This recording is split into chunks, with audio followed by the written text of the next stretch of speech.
10월 마지막 주일 2부 예배에 오신 여러분을 주님의 이름으로 환영하고 축복합니다. 우리 성경책 가슴에 안고 한 목소리로 선포합니다. 나는 예수님을 구주로 믿습니다. 나는 구원받았습니다. 나는 이 말씀을 믿습니다. 나는 행복합니다. 아멘. 아멘. 지난 3주에 걸쳐서 오늘까지 우리는 베드로와 요한이 성전 미문 앞에 앉은 한 지체 장애인을 고쳐준 사건을 중심으로 말씀을 나누고 있습니다. 첫째 주일에는 그를 주목하여 바라보는 사도 베드로와 요한의 말씀 중에 우리를 보라라고 하는 말씀을 주제로 무엇을 바라보는가에 대해서 말씀을 나누었습니다. 사람은 무엇을 어떻게 바라보느냐, 어떤 소리를 듣느냐에 따라서 그 인생이 달라집니다. 습관적으로 또 세상의 가치에 따라 지나가는 사람들을 바라보던 성전 미문 앞에 앉아있던 그 안진뱅이 장애인이 하나님 앞에서 그를 주목하여 바라보며 그에게 예수가 필요함을 알고 예수님의 이름으로 그를 일으켜주며 그 인생에 참된 회복을 주었던 베드로와 요한이 그에게 요구한 것은 그가 눈을 들어서 이제 자기를 바라보라는 거죠. 우리를 보라라고 하는 말씀이었습니다. 그가 그 베드로와 요한의 말씀을 따라서 그를 주목하여 바라보다가 예수님의 이름으로 일어나게 되었으니 그의 육신뿐만 아니라 그의 영혼의 구원을 얻게 되었다라고 하는 말씀을 나누었습니다. 두 번째 주일에는 베드로와 요한 사도가 이제 산헤드린 공회의에서 신문 받으면서 증언한 내용을 중심으로 오직 예수 그리스도의 이름으로 우리가 구원을 받는다라고 하는 사실을 살펴보았습니다. 유대인 최고의 법정이었고 지도자 그룹이었던 산헤드린 공회는 강압적으로 베드로와 요한을 체포하여 예수님의 죽으심과 그 부활에 대하여 말을 하지 못하도록 그들에게 경고하였으나 베드로와 요한은 하나님 앞에서 너희의 말을 듣는 것이 하나님의 말씀을 듣는 것보다 옳은가 판단하라. 우리는 보고 들은 것을 말하지 아니할 수 없다 라고 말하면서 죽음을 각오하며 복음을 전했습니다. 그 결과 오늘 저와 여러분도 예수님을 알게 되었습니다. 오직 예수 이름 외에는 우리에게 구원을 얻을 만한 다른 이름을 결코 주신 일이 없다고 성경 기록하고 있습니다. 예수의 이름이 우리의 구원의 이름입니다. 믿으십니까? 자, 오늘은 세 번째 시간으로 이 두 사건 사이에 있는 사도 베드로의 솔로몬 행각에서 선포한 설교 말씀을 중심으로 왜 우리를 주목하느냐 이 제목으로 말씀을 나눕니다. 오늘날은 자기를 나타내는 시대입니다. 사람들은 저마다 각자 자기를 알리려고 합니다. 특별히 저마다 스마트폰이 있고 SNS를 통해서 수많은 사람들이 막 주목을 받기도 하고 또 주목을 받던 스타가 반면에 한순간에 나락으로 떨어지기도 합니다. 이런 시대는 관심 자체가 경쟁력이 되기도 하고 능력이 되기도 합니다. 그래서 사람들은 저마다 좀 관심과 주목을 받기 위해서 성형수술을 하고 또 옷 잘 입는 법을 배우기도 하고 어떻게 하면 더 많은 관심과 더 주목을 받을지 노력을 합니다. 그런데요, 이 관심에도 좋은 관심이 있고 반면에 또 좋지 않은 관심, 안 좋은 일로 인해서 그렇게 관심을 받는 경우도 있는 것 같습니다. 특별히 코로나를 겪으면서 교회가 이제 좋지 않은 관심의 대상이 되어서 좋지 않은 일로 세간에 오르내렸습니다. 코로나 바이러스가 퍼질 때 교회를 중심으로 해서 이런 일들이 일어났다라고 하는 거죠. 물론 변명을 하자면 그들은 정통교회가 아니라 신천지라고 하는 이단이었으며 또 일부 급진적 선교단체의 탈선이었고 또 정치적으로 변질된 일부 기독교인들이었다고 우리는 변명할 수 있어요. 그래도 정통 교단들은 정부의 방역 정책에 잘 따르며 모범적으로 앞장서 왔다는 거죠. 그런데 말이죠, 세상 사람들은 그렇게 이야기를 하지를 않아요. 밖에서 보면 다 거기서 거기라고 하는 거죠. 그 나물에 그 밥, 도토리 키재기다. 그래서 코로나를 겪으면서 한국 사회에서 기독교에 대한 이미지가 아주 매우 나빠졌습니다. 올해 코로나19 사태에 한국 개신교 교회에 대한 신뢰도가 크게 떨어진 것으로 나타났다라고 하는 그런 한겨레 신문 기사가 있었습니다. 개신교 여론기관인 목회 데이터 연구소가 낸 코로나19 정부 방역 조치에 대한 일반 국민 평가 조사, 이 설문조사에 따르면 한국 교회를 매우 약간이라도 신뢰한다라고 하는 그 응답은 21%인 반면에 별로 전혀 신뢰하지 않는다, 이런 대답이 76%였다 그래요. 작년에 2020년도에 또 교계단체 기독교 윤리 실천 운동에서 또 이런 비슷한 설문조사를 했는데요. 한국교회 사회적 신뢰도 조사에서 같은 질문을 했는데 그때는 한국교회를 신뢰한다고 한 응답이 32%였는데 올해는 이제 20%대로 떨어진 것이죠. 또 신뢰한다라고 하는 그 응답을 한 사람들이 비기독교인과 기독교인 비율을 따져보니까 개신교 교인 중에 기독교인들 중에 신뢰한다고 하는 비율이 70%, 그리고 비기독교인은 9%에 불과해서 비기독교인들이 엄청나게 한국교회를 신뢰하지 않는다, 불신한다. 그리고 또 이제 반면에 우리 예수 믿는 사람들이 어떻게 보면 설 자리가 없다라고 하는 그런 장면을 우리가 볼 수가 있습니다. 그런데 이런 한국교회가요, 선한 영향력으로 모든 국민들의 관심과 주목을 받던 때가 있었습니다. 1918년 19년에 스페인 독감이 일제강점기 이 한국을 덮쳤습니다. 당시 조선 총독부의 문서를 보면요, 인구의 43%에 해당되는 755만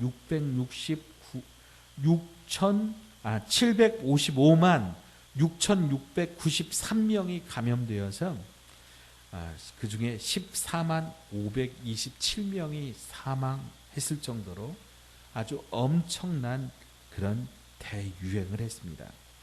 인천에서는요, 하루에 2,000명씩 사망했다고 하는 그런 기록도 있습니다. 여러분, 사망자가 2,000명이었대요, 하루에. 엄청난 거지요. 당시 이 전염병의 위험이 너무도 엄청나서 자동적으로 사회적 거리두기가 실시되었고, 관공서의 업무가 정지되고, 회사도 휴업하고, 학교도 휴교했고, 그리고 교회도 문을 닫았다 그래요.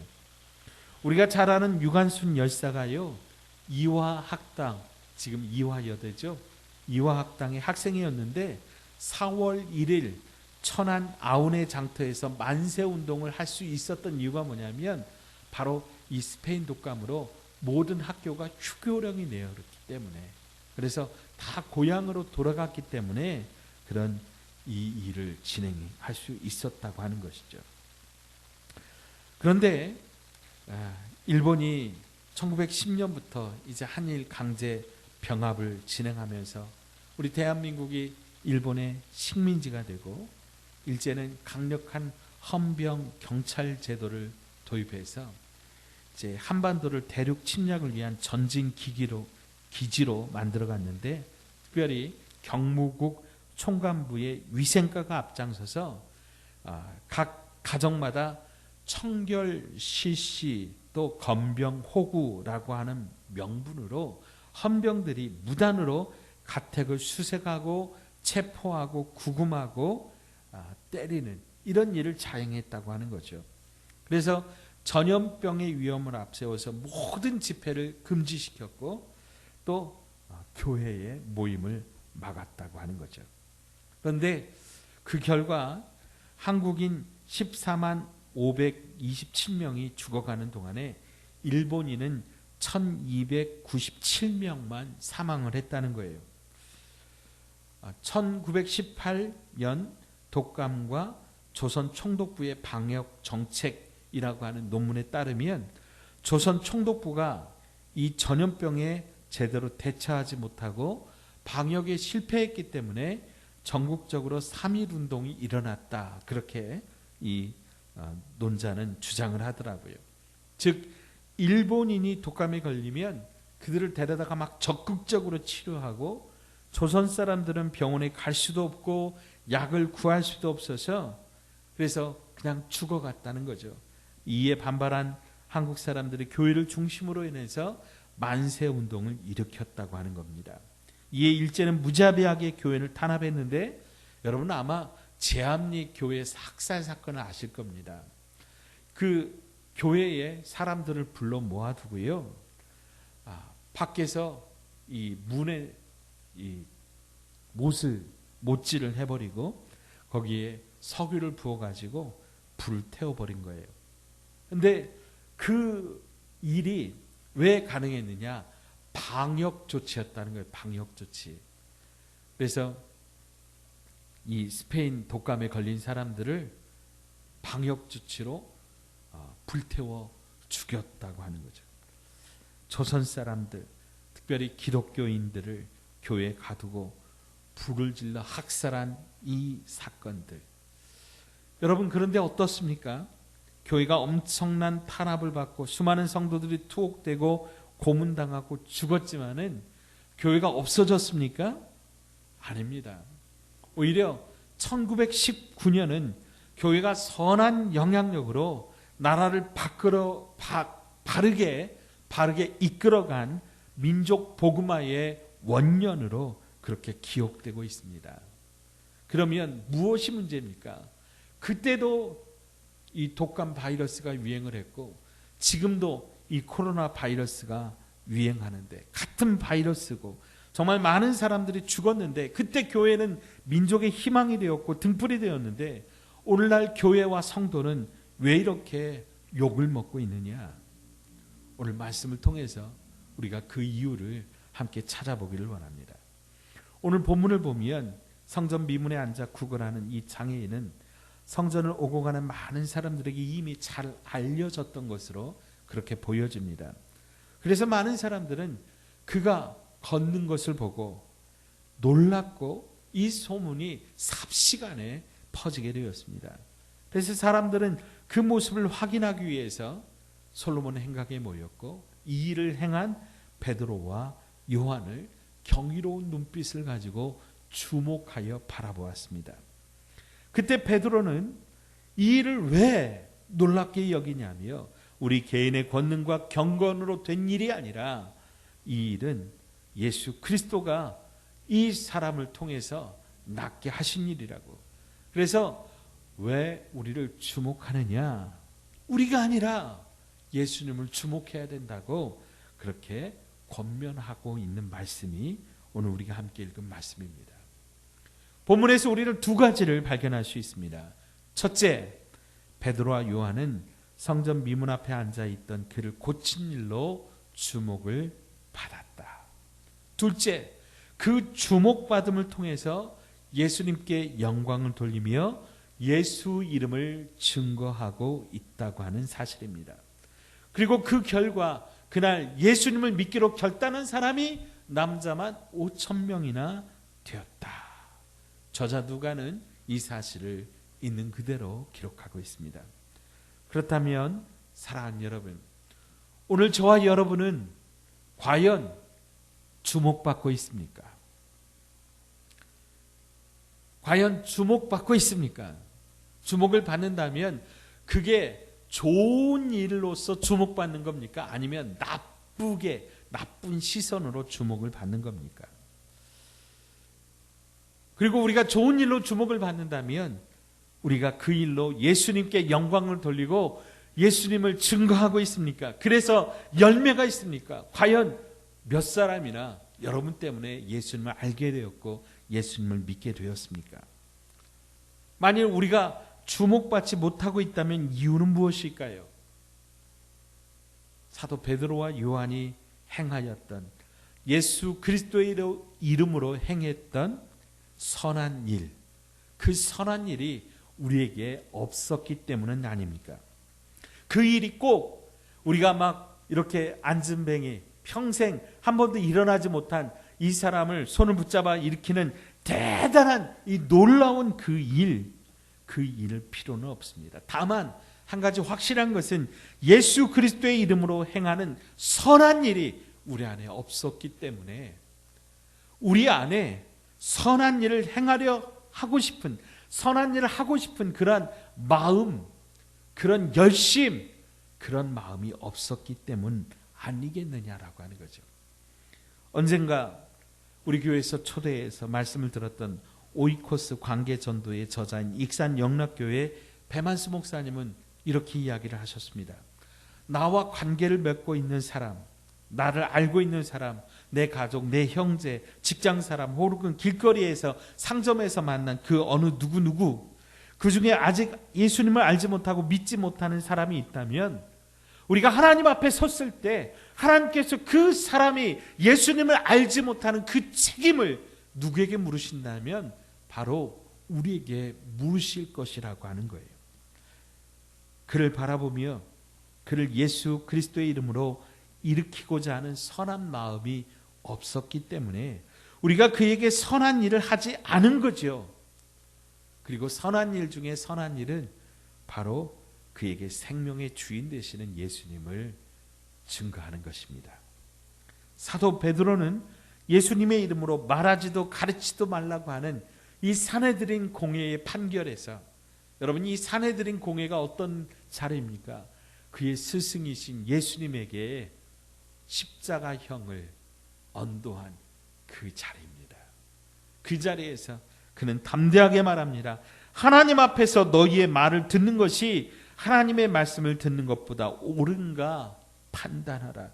우리는 보고 들은 것을 말하지 아니할 수 없다.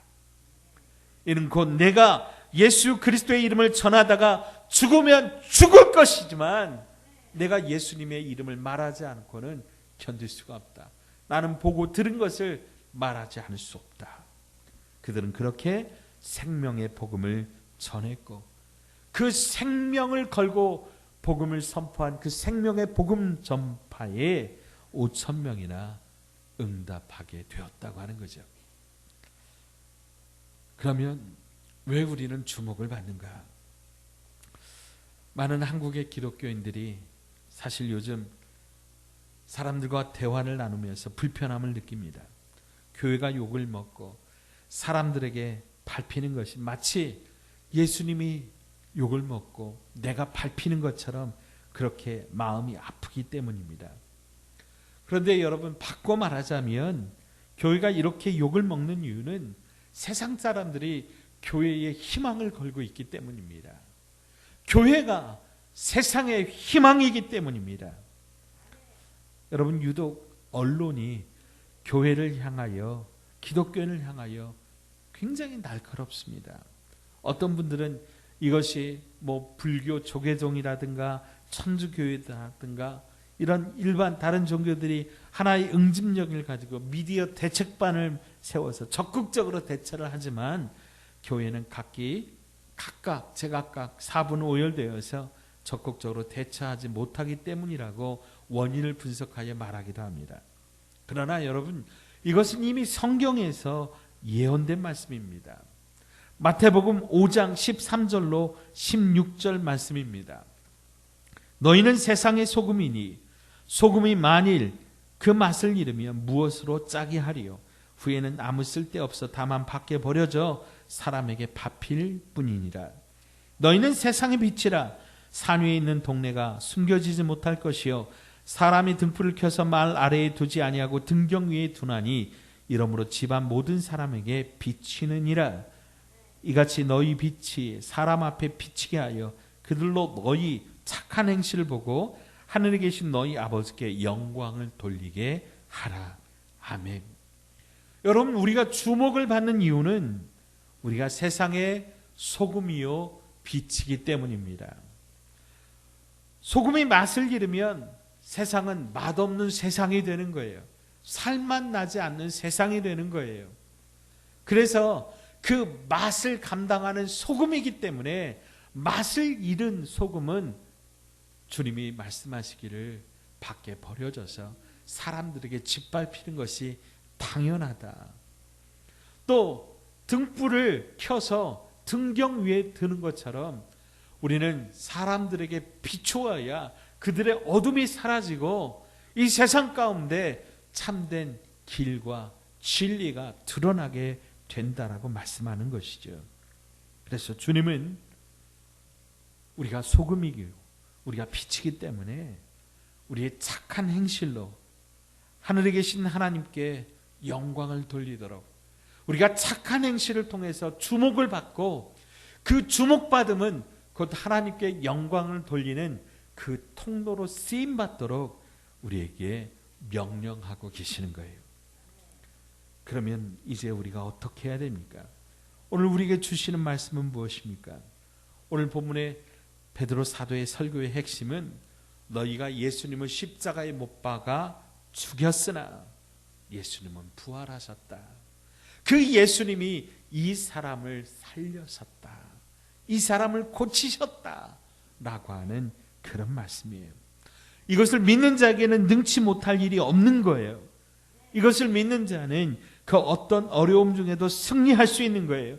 심지어 죽음도 그를 정복할 수 없습니다.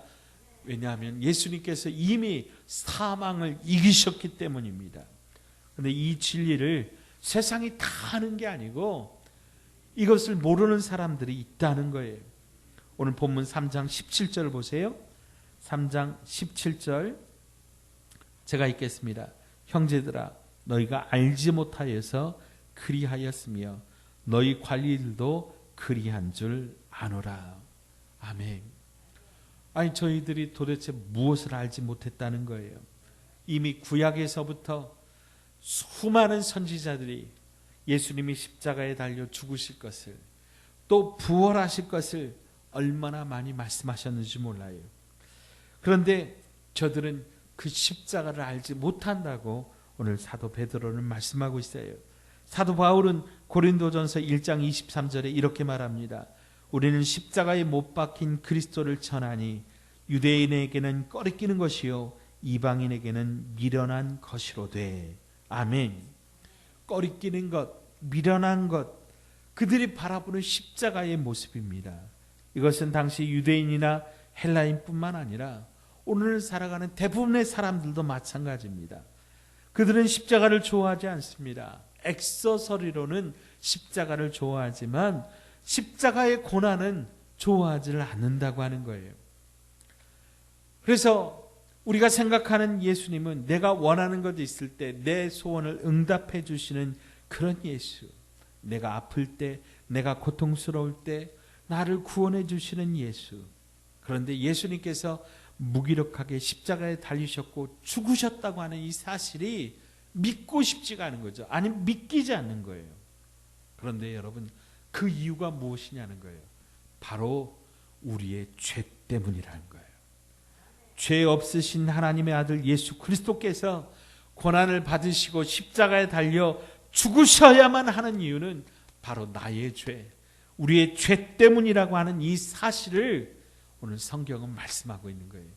그것이 구약의 모세의 율법에 또 수많은 선지자들의 말씀, 구약 성경 전체의 그 주제가 바로 십자가에 달린 예수 그리스도, 그 예수님이 바로 나의 구원자라고 하는 이 사실입니다.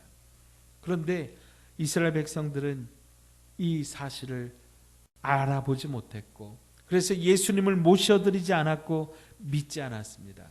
그러면 그들만 그렇습니까? 오늘 우리들도 어쩌면 예수님의 십자가와 그 부활을 믿는 것이 아니라 내 병든 몸을 고쳐주고 내 삶의 어려운 문제들을 해결해주는 예수, 도깨비 방망이처럼 소원을 들어주는 예수를 원하고 있었던 것은 아니냐라고 하는 것이죠. 그래서 오늘 이 성전 미문 앞에 앉아 있었던 이 병자처럼, 이 장애인처럼 그 눈이 땅을 쳐다보고 있는 거예요. 하루하루 그냥 먹고 사는 문제에 함몰되어 있는 거죠. 그런 사람들을 향해서 오늘 사도 베드로는 3장 19절로 20절에 이렇게 권면하고 있습니다. 그러므로 너희가 회개하고 돌이켜 너희 죄 없이 함을 받으라. 이같이 하면 새롭게 되는 날이 주 앞으로 이를 것이요 또 주께서 너희를 위하여 예정하신 그리스도 곧 예수를 보내시리니. 아멘. 아멘. 사랑하는 여러분, 왜 우리가 부활하신 예수님, 살아계신 예수 그리스도, 그분을 우리가 경험하지 못하며 살고 있습니까? 그분을 우리가 받아들이지 못하는 이유가 무엇입니까? 회개하지 않기 때문입니다. 돌이키지 않기 때문입니다. 예수 그리스도를 바라보기 원하는 것이 아니라 내 상처, 내 아픔, 내 고통 속에 머물러 있으면서 십자가에 달린 예수님, 죽음을 이기신 예수님, 부활하신 예수님을 내 마음 가운데 모셔드리지 않고 그냥 내 고통 속에 머물러 있기 때문입니다. 이번 주 내내 설교를 준비하면서 저에게 주님께서 말씀하셨습니다. 한 목사, 너 진짜 예수님을 알고 있냐? 너 십자가에 달린 예수님을 주목하고 있냐? 너는 정말 죽음에서 부활한 예수님을 믿고 있냐? 그런데 너 왜 그렇게 사냐? 왜 조금만 어려워도 낙심하냐? 왜 조금만 힘들어도 포기하냐? 너 정말 예수님 아냐? 너 정말 예수님 믿냐? 사랑하는 여러분, 지난 3주 동안 이 말씀을 묵상하면서 주님께서 영안을 열어 보여주시는 제 모습은 다른 모습이 아니라 성전 미문 앞에 앉아있던 그 안진뱅이가 바로 제 모습이더라니까요. 세상의 물질들, 먹고 사는 문제, 그 없어질 것들에 시선이 고정되어진 채 하늘의 것, 하나님의 것 바라보지 못하면서 늘 고개 쳐박고 사는 가련한 인생의 모습이 제 모습이었어요. 그래서 저는 주님 앞에 제 눈을 열어달라고 기도했습니다.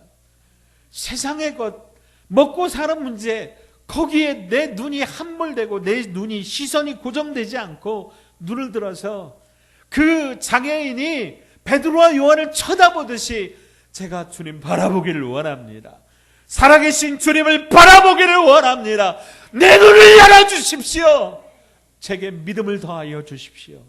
그렇게 기도했습니다. 사랑하는 여러분, 주님은 오늘 우리에게 말씀하십니다. 우리 주님이 진짜로 우리에게 원하시는 것은 우리가 행복하게 사는 것입니다. 사랑하는 딸아, 아들아, 예수님으로 일어나라. 예수 이름으로 일어나 뛰고 찬양하고 기뻐하고 행복해라. 주님이 우리에게 원하시는 것은 우리가 이 땅에 살면서 그 행복을 누리며 사는 거예요. 여러분, 우리가 죽어서 가는 천국이라면 빨리 죽어야죠. 그러나 아니잖아요. 아니잖아요. 우리는 이 땅에서도 천국을 누려야 돼요. 우리가 이 땅의 것만 우리의 시선이 고정되어 있으면 우리는 그 땅의 것들에 따라서 우리의 마음이 늘 저당 잡혀 있어요. 그래서 일희일비, 어떤 날은 웃고 어떤 날은 슬퍼하고 어떤 날은 올라갔다가 어떤 날은 내려갔다가 그 땅의 것들에 우리의 마음을 빼앗겨 버린다는 거예요. 그러나 하늘의 것, 십자가에 못 박혀 죽으신 예수, 다시 사신 예수 그리스도, 그분을 바라보며 그분을 우리의 마음 가운데 우리 인생의 구주로 모셔드리면 그 부활하신 예수 그리스도를 믿는 믿음이 우리를 다시 살게 하신다는 거예요. 그래서 여러분, 매 순간마다 믿음으로 선포하시길 바랍니다. 도저히 헤어나올 수 없고 도저히 크고 어려운 아픔과 가슴이 답답하고 화나고 원망되고 억울하고 너무너무 힘들고 아픈 그때에 여러분 선포하십시오. 나는 예수님과 함께 십자가에 못 박혀 죽었고 따라서 하십시다. 나는 예수님과 함께 십자가에 못 박혀 죽었고 장사되었고 부활하여 새 생명으로 살고 있다. 아멘. 믿으십니까? 여러분 안에 부활하신 예수님의 새 생명이 있습니까? 예, 그러면 두려울 게 없습니다. 걱정할 게 뭐 있어요? 염려할 게 뭐 있어요? 죽음을 이기신 예수님이, 부활하신 예수님이 나와 함께 하시는데, 여러분 코로나까지 거 우리 염려할 게 뭐 있어요? 죽음을 이기신 예수님이 나와 함께 하시는데, 예수 생명이 내 안에 있으면 여러분 우리는 죽어도 살 것이고 살아서 믿는 자는 영원히 죽지 아니하리니 이것을 내가 믿느냐? 주님 우리에게 분명히 말씀하셨어요. 우리 죽음을 이길 수 있습니다. 그러므로 걱정하지 마세요. 염려하지 마세요. 대신 우리 기도해야 돼요. 사랑해야 돼요. 감사해야 돼요. 용서해야 돼요. 축복하세요. 우리의 믿음을 회복해야 돼요. 사랑하는 여러분, 이 코로나를 겪으면서 우리의 믿음이 땅에 떨어져요. 자꾸만 우리의 시선이 자꾸 하늘의 것이 아니라 땅의 것만 쳐다보고 있어요. 다시 한번 우리의 믿음을 회복할 때입니다. 어떻게 회복해야 됩니까? 예수 그리스도의 십자가를 바라보십시오. 죽음을 이기신 부활하신 예수 그리스도를 여러분의 마음 가운데 모셔드리기를 주님의 이름으로 축원드립니다. 하나님 아버지, 우리는 내가 주목받고 싶었습니다. 내가 드러나고 싶고 자랑하고 싶고 칭찬받고 싶었습니다. 그러나 치료되지 않고 회복되지 않은 우리의 옛사람이 드러나 오히려 썩은 죽음의 냄새, 사망의 냄새만 풍기는 그런 인생이 되었습니다. 하나님 소원하오니 사망을 이기시고 부활하신 예수님의 이름으로 오늘 우리를 일으켜 주시옵소서. 그래서 다시 우리가 주님 안에서 선한 일을 시작하기 작정합니다. 주님의 이름으로 그들의 오른손을 붙잡아 일으켜주는 그런 자 되게 하여 주옵소서. 그래서 세상의 소금과 빛이 되어서 세상을 더 살맛나게 하고 따뜻하게 만드는 선한 그리스도인 되게 하여 주시옵소서. 예수님의 이름으로 간절히 기도하옵나이다.